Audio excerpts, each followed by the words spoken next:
కౌన్ Banega vice president Jagdeep Dhankhar ఆకస్మిక రాజీనామాతో ఖాళీ అయిన ఉపరాష్ట్రపతి పీఠంపై ఎవరు కూర్చోబోతున్నారు, ఎవరెవరు రేసులో ఉన్నారంటూ జాతీయ రాజకీయాల్లో జోరుగా చర్చ జరుగుతోంది.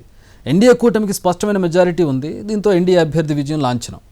అయితే అంత ఈజీగా ఎన్డీఏకు విజయం దక్కకూడదని ఇండియా కూటమి కత్తులు దూసేందుకు సిద్ధమవుతోంది. అయితే బీజేపీ నేతృత్వంలోని ఎన్డీఏ కూటమి నుంచి మాత్రం 6 పేర్లు చక్కర్లు కొడుతూ ఉన్నాయి. అందులో 3 పేర్లు ప్రముఖంగా వినిపిస్తున్నాయి. బీజేపీలో పరిశీలనలో సీఎం, గవర్నర్లు, ఎంపీలు ఉన్నారు.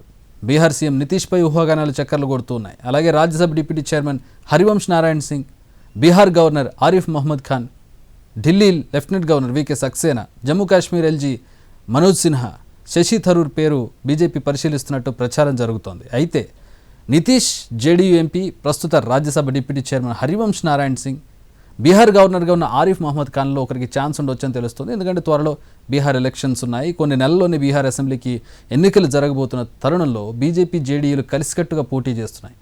ఈసారి బీహార్ పీఠంపై బీజేపీ నాయకుడు ఉండాలని కమలనాథులు భావిస్తున్నారు. అందుకే నితీష్ను ఉపరాష్ట్రపతిని చేసి ఆయన కుమారుడు నిశాంత్ కుమార్ను డిప్యూటీ సీఎం చేసే అవకాశాలను పరిశీలించాలని బీజేపీ భావిస్తున్నట్టుగా తెలుస్తుంది. అయితే పీఎం పీఠంపైనే ఎన్నో ఆశలతో ఉన్న నితీష్ కుమార్ సీఎం సీట్ను మాత్రం వదులుకునే ఛాన్స్ లేదు. నితీష్ ఒప్పుకోకపోతే జేడీయూ నేత, రాజ్యసభ డిప్యూటీ చైర్మన్గా ఉన్న హరివంశ్ నారాయణ్ సింగ్ను ఉపరాష్ట్రపతిని చేసే అవకాశం ఉంది.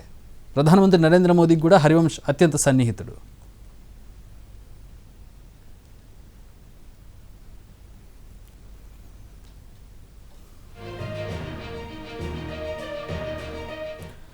ఎన్డీఏ ప్రభుత్వానికి వీర విధేయులుగా ఉన్న పలువురు గవర్నర్ల పేరు కూడా ఉపరాష్ట్రపతి రేసులో దూసుకొస్తున్నాయి. ఈ కోలో ఆరిఫ్ అహ్మద్ ఖాన్ పేరు ప్రముఖంగా వినిపిస్తుంది. ప్రస్తుతం ఆయన బీహార్ గవర్నర్గా ఉన్నారు.